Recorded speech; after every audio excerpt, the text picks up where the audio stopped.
everyone, welcome to my channel. അപ്പോൾ ഇന്ന് ഞാനിവിടെ വന്നിരിക്കുന്നത് എൻ്റെ SSLC ഹിന്ദി ആൻസർ പേപ്പറുമായിട്ടാണ്. ഹിന്ദി എനിക്ക് 40 ഔട്ട് ഓഫ് 40 ഉണ്ട്. ഹിന്ദി എനിക്ക് പൊതുവേ ഞാൻ ഹിന്ദി ഗ്രാമറിലൊക്കെ കുറച്ച് പുറകിലോട്ടാണ്. ബട്ട് ഹിന്ദി പബ്ലിക് എക്സാമിന് ഗ്രാമർ അധികം നോക്കില്ല. നമ്മളിപ്പം വലിയ വലിയ പാരഗ്രാഫൊക്കെ നമ്മൾ സ്വന്തമായിട്ട് എഴുതൂലേ, അതിൽ ഗ്രാമറൊന്നും നോക്കില്ല. പോയിൻറ്റ്സ് ഉണ്ടെങ്കിൽ അവർ മാർക്ക് തരും. അപ്പോൾ ഗ്രാമറിൻ്റെ കാര്യം ഓർത്തിട്ട് ആരും ടെൻഷൻ അടിക്കില്ല. പിന്നെ വൺ വേർഡ് ഗ്രാമറൊക്കെ വരുമ്പം അതൊക്കെ നമ്മൾ ശ്രദ്ധിക്കണം.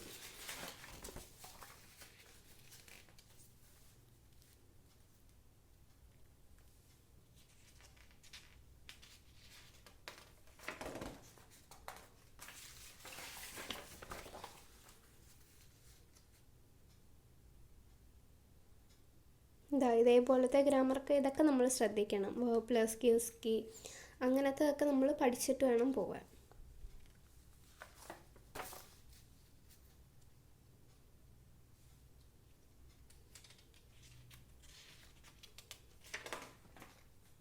ഹിന്ദി ഭയങ്കര ബുദ്ധിമുട്ടുള്ളവരൊക്കെ കുറച്ചൊക്കെ ഒന്ന് കാണാതെ പഠിച്ചിട്ട് പോകുന്നത് നല്ലതായിരിക്കും.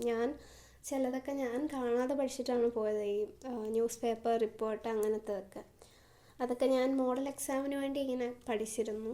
അപ്പോൾ അതൊക്കെ വളരെ ഹെൽപ്ഫുള്ളായിരുന്നു ബോർഡ് എക്സാമിന് എഴുതാൻ വേണ്ടി. പിന്നെ നമ്മൾ കവിതയുടെ ആശയമൊക്കെ നമ്മൾ നല്ലപോലെ പഠിച്ചിട്ട് പോവുക.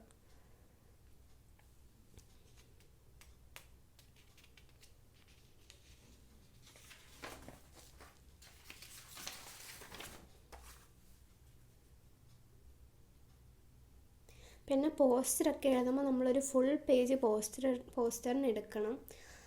എന്നാലേ നമുക്ക് പേപ്പർ വാല്യൂ ചെയ്യുന്ന ഒരാൾക്ക് ഒരിത് വരുള്ളൂ. നല്ലൊരു പേപ്പർ, നല്ല ഡിസിപ്ലിൻഡ് ആയിട്ടുള്ള ക്ലീൻ ആയിട്ടുള്ളൊരു പേപ്പറായിരിക്കണം.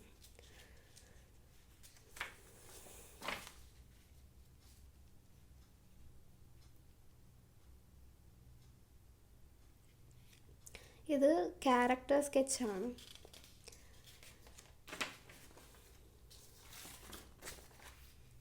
ഇത് പിന്നെ ഞാൻ എക്സ്ട്രാ എഴുതിയ ക്വസ്റ്റ്യനാണ്. അപ്പോൾ ഇത്രയേ ഉള്ളൂ. ഇതാണ് എൻ്റെ SSLC ഹിന്ദിയുടെ ആൻസർ പേപ്പർ. അപ്പോൾ നിങ്ങൾക്ക് ഈ വീഡിയോ ഇഷ്ടപ്പെട്ടെന്ന് വിചാരിക്കുന്നു. ഇഷ്ടപ്പെട്ടാൽ ലൈക്ക് ചെയ്യുക, ഷെയർ ചെയ്യുക, സബ്സ്ക്രൈബ് ചെയ്യുക. ഓൾസോ നിങ്ങൾക്ക് എന്തെങ്കിലും റെക്കമെൻഡേഷൻസ് ഉണ്ടെങ്കിൽ കമൻറ്റ് ചെയ്യുക. Thank you.